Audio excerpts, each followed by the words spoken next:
His story reads like something from a spy novel.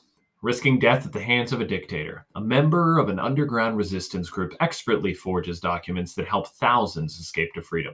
Expect these events actually happened, and the forger wasn't a seasoned resistance fighter, but a shy teenager who had worked in a clothes dyeing and dry cleaning shop.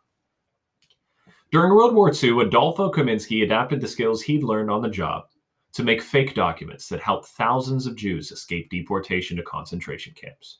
At one point, he had 3 days to make 900 birth certificates to deceive the Germans until these children were sent off to safety. He forced himself to stay awake for 2 straight days, telling himself, in 1 hour, I can make 30 documents.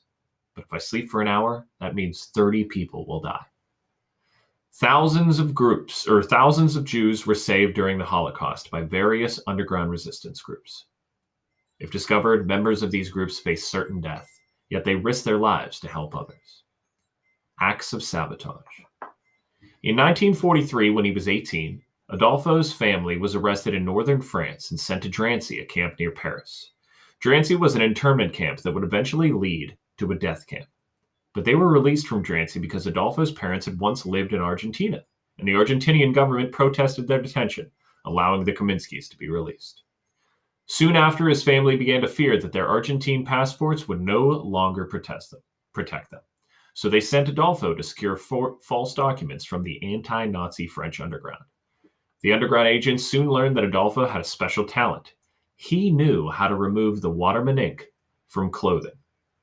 Waterman ink was an indelible blue ink used in official documents like ID cards and food ration cards, and no one in the resistance could figure out how to erase it. If Jews had any chance of escaping deportation, typically Jewish names like Israel and Abraham had to be removed from official documents and replaced with French-sounding names. Adolfo had learned how to remove these stains after dropping out of school at 13 to help support his family. He took a job at a clothes-dyeing dry cleaning shop in Vire and experimented with chemicals that removed the most stubborn stains. He had also spent hours talking to a chemist at a local dairy about how lactic acid, which forms naturally in milk, could bleach even supposedly permanent blue ink. Those skills made Adolfo a key member of a Paris underground resistance team.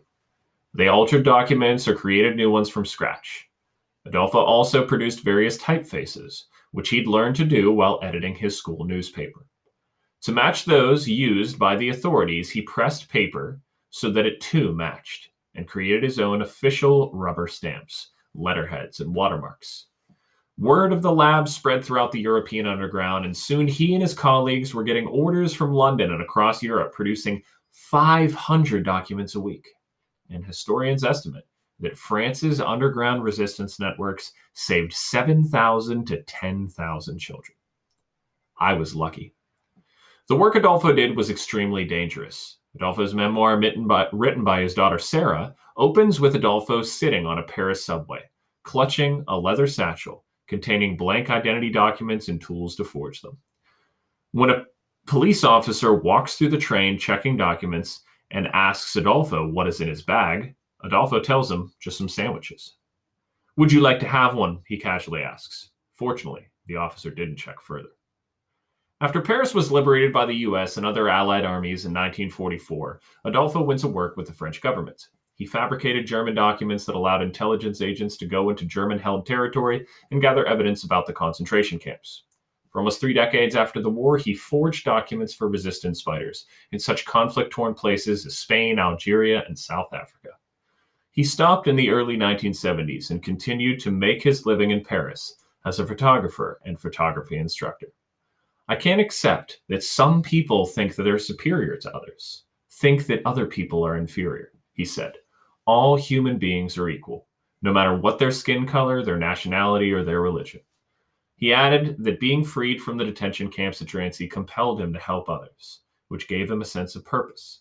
I was lucky to have saved a lot of people, or else I wouldn't have had the will to live. Okay?